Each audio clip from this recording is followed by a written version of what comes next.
What's going on, guys? Welcome back to the channel. So in today's video, as you guys can see here on my screen, the age rating for Wuthering Waves has returned to 12 plus. Excuse me. So for Apple, all right, for Apple, the game was always 12 plus on Apple, but for Google Play, it went to 16 plus for a lot of people, and now it went back to 12 plus. Now, some people are saying, every single gacha game should be 18 plus, they should be 16 plus, because there's gambling in it, and this game should not be accessible to children. Children should not have access to be playing gacha games, which is a good take. But at the same time, we need to understand why this is happening to begin with, because I'm in a stance where all these gacha games shouldn't be 12 plus. That's my stance as well. They should not be 12 plus. These gacha games are for a more mature audience, but some people do bring great points, like if they increase the age rating for these games, then sponsorships, how can they advertise these games when these games are for mature people, like 18 plus, 16 plus. What I'm saying? It's going to be very difficult for them to get some sponsorship, so that's understandable. But at the same time, what we really need to focus on is why this is happening to begin with. So you guys already know the Hoyo cult, the XJJ. These guys are getting active. We have Echo Retro here on Twitter. This guy is going absolutely insane, dropping a lot of info when it comes to the XJJ. So when it comes to what these people are doing, right? Because there's a lot of dumbasses out there who are trying to make it seem as if the XJJ is non-existent. These people, they're not real. When it's like, dude, there's so much evidence, and there has been actual cases where the XJJ has been involved, and then it would essentially ruin other people's lives. So we then have this over here. We're going to read this real quick, but it says there has been several confirmed cases where Chinese police intervene against individuals linked to June or similar extremist Genshin Impact factions. These cases typically involve illegal activities like doxing, harassment, and even child exploitation. Below are the most noticeable incidents. So number one, you have child pornography case. So it says this took place on in 2023. A Genshin Impact fan arrested for distributing illegal content. That would happen. A member of a Genshin Impact fan group, not confirmed as the June, but part of the broader toxic fringe, was arrested in Guangdong province for distributing child sexual abuse material in exchange for an in-game currency, Primo Gems. Absolutely insane. We continue over here. The suspect allegedly used QQ and Telegram to trade illegal content. When it comes to police action, the case was handled under China's strict anti-CSAM laws. The suspect was sentenced to prison, but typically 5 to 10 years for such offenses. Relevances to the June. So this case right here, they said that this case is not confirmed as, it's not confirmed that the June was a part of this case, but it was a part of, the broader toxic fringe of the Genshin Impact community. So it says, while not an official June operation, the case highlighted how unregulated fan groups can harbor criminal activity. So it's not even just this Hoyo cult that's causing trouble. It's literally just the community itself. Any community that's associated with Hoyoverse, they're just trouble. Point blank, period. And number two, we have doxing and harassment arrests. On 2023, it says student dox over Genshin criticism. A university student in Shanghai criticized Genshin Impact on Weibo, leading to doxing by June affiliated accounts. The victim received threatening calls, and harassers contacted her school and family. Police action after the victim filed a report. Police tracked down 2 primary harassers via IP logs. The perpetrators were detained for 10 days under Article 42 and forced to issue a public apology. The aftermath for this, Bilibili banned multiple accounts tied to the harassment. The case was cited in a 2024 government report on cyberbullying enforcement. Let's continue more. We also have this next case over here with fake suicide baiting incident in 2022. Hoax used to evade legal action. A June member faked a suicide threat to avoid punishment after being reported for doxing a streamer. The hoax was exposed when police found the suspect actively posting online during the crisis. Now, somebody did tell me that something like this happened with Kuro Games recently. I think I might be wrong here. I forgot the details, but I think Kuro Games, they caught somebody I think it was like a leaker for Wuthering Waves, and then Cruel Games, they're trying to sue that person for leaking information, like leaking the game. And then that person tried to like use the I'm gonna kill myself to essentially dodge accountability. And then Cruel Games did eventually drop the lawsuit. They didn't want to sue the person anymore. So that is definitely a real thing where like when people get caught doing some crazy shit, and if they're gonna get punished for that, they try to use suicide to get away with it. The perpetrator was fined and given a warning for wasting police resources. Why does it matter? This tactic, fake self-harm threats, is common among online harassers to evade consequences. Exactly. This is the first time this happened. This happens in multiple communities. Mass reporting abuse crackdown 2024. Billy collaborates with police. Zenjuju members mass reported a VTuber accusing them of defaming Genshin, leading to an account suspension. The VTuber filed a police report proving the reports were fraudulent.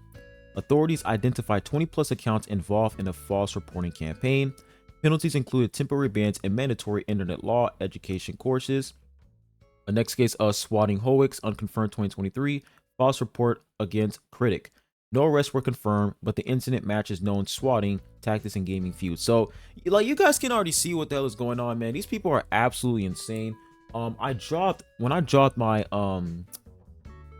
I think I dropped the video when I did my live stream. You guys already know I did a live stream yesterday, just chilling and playing Woowa, and then my whole stream got swarmed with bots. And even in the comment section underneath that video of me talking about this, there's also bots in there as well. I'm gonna go ahead and show you guys. So this is the comment section under my video talking about the whole situation, but you guys can see, like, you can still see some bots over here, like this one right here. I'll begin the report immediately. If I hit this 300 reports button, your favorite character might eventually be censored, or CCP will take down the server. Enjoy it while you can. And you guys take a look over here. Joined 1 day ago.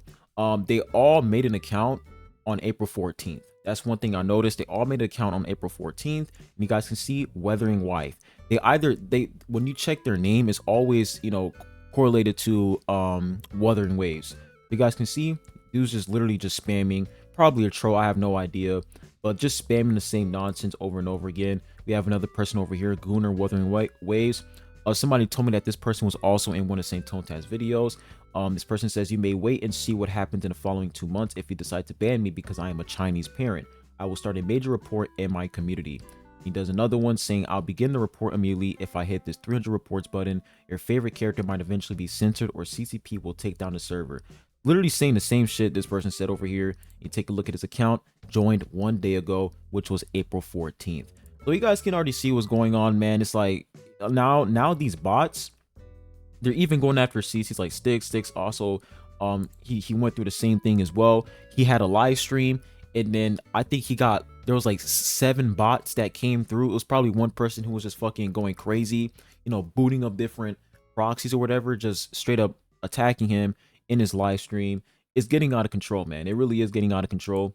So, the reason behind the age rating for Wuthering Waves increasing to 16 plus, the reason behind it is just fucked up. Like, if there was no, if there wasn't like a harassment campaign, or these like a cult that was actively trying to bring the game down, that was actively trying to take down Wuthering Waves, and the game just went to 16 plus, then I feel like a lot of people wouldn't have an issue with that. And me, I didn't have an issue with the game going to 16 plus. But when you actually do some research, you get some info, and you realize what's going on behind closed doors, it's like, yeah, well, that's just fucking fucked up. Like, the fact that these people reported this to the CCP, and then the devs literally had no choice but to raise the age range to 16 plus. And on top of that, people were also labeling the game, if you go on Steam, people were labeling the game as it's a hentai game and all that bullshit. Like, it's absolutely insane, man. What these people are willing to do just to take this game down. Like, it gets even worse. Like what the fuck, dude? Like, look at this over here. Has anyone stopped them? Some rival communities, Arknights fans, have fought back by mass reporting Zenjuju accounts. A few Billy moderators have cracked down, but the group often just migrates to new servers. Reverts has never condemned them, leading to accusations that they tolerate the harassment. Now, this right here, this is what's odd to me too. It's like the fact that Reverts, they haven't even, talked about this. They haven't even dealt with these people. Like, these people are literally like they're literally painting your community in a bad light. Like, you're, because of this cult, everybody is now shitting on Hoyoverse because these people are ruining the reputation for the Hoyoverse community. They're literally tarnishing, destroying your reputation, and you guys are not saying a damn thing about it. It's odd. It's really, really weird. And we continue, and it says, what can you do? Avoid engaging directly. They thrive on attention and will dogpile critics. Report harassment to platforms, but be aware that mass reporting can backfire. And support victims. So, you know, at this point, guys, all I can do is just bring awareness to this, man. Just bring awareness, because you guys already know, first anniversary is coming soon to Wuthering Waves, and these people are just fucking scared. They're scared, and they know that first anniversary for Wuwa is gonna cook so hard that, you know, everybody's gonna start shitting on these Hoyoverse games. It's just gonna be the end for them. So that's why they're just panicking, going absolutely insane, trying to make sure that Wuwa just doesn't succeed. You know, they're going to the Astro Familia trailer, you know, going in the comment section saying, you know, this game is gonna kill Wuwa. They're doing the same thing in the Nanta community as well. It's like they're literally trying to infect other communities, and they're trying to, you know, own these other communities so that Wuthering Waves is just, you know, they're just by themselves, and it's just Wuwa against all these other gacha games. That's what it's literally turning into. Wuwa 1v15. Like, it's literally like a 1v15 at this point. That's what they're trying to do, which is just insane to me. And I also got like a text message from like Hoyoverse. I don't know how the fuck they got my phone number. I have no idea. If you guys haven't saw my community post, you know, like I was joking about it, I still have it on my phone right now, but it was a text message of them saying, you know, come play our game to come claim your rewards. Now, you know, this is the first time this ever happened to me, and I played, you know, games like Genshin Impact, Wuwa, and like I played all those games, and this is the first time that I received a text message from, you know, a gacha game telling me to, hey, log into the game and come claim these rewards. And you guys can see this right over here. Yeah, it's crazy, bro. It's blurred up. I'm gonna try to focus it. Come on, focus. Okay, it's not focusing, but you guys can see they sent me a whole text message like, hey, come join our game, and they sent me a link, and I was like, yeah, I'm not clicking that link. Like, if you guys get any links or whatever, do not click those links, man. It could be a fishy link. You don't know, man. Don't click those links. It's getting crazy out here. Really is getting crazy out here. So let me know what you guys think in the comment section down below. But yeah, game is back to 12 plus. You know, when it comes to the censorship with Blurred East, we don't know what's gonna happen with that, but the fact that the devs are aware as to what's going on and they addressed it is really, really good. So we're just gonna have to wait and see what happens. But you know, at this point, guys, just enjoy the game. All right, enjoy Wuthering Waves. Enjoy any other gacha game you want to play. Don't let these, you know, these fucking nobodies try to, you know, take you down that you don't enjoy these games. It's fucking embarrassing. It's sad. It's pathetic. The fact that you have a cult that is literally trying to ruin other people's enjoyment for these games. It really is sad. It's honestly sad, and it goes to show that their life is just absolutely over. So they have no choice but to do this. But hope you guys have a good one. I'll be catching you guys on the next one. Adios.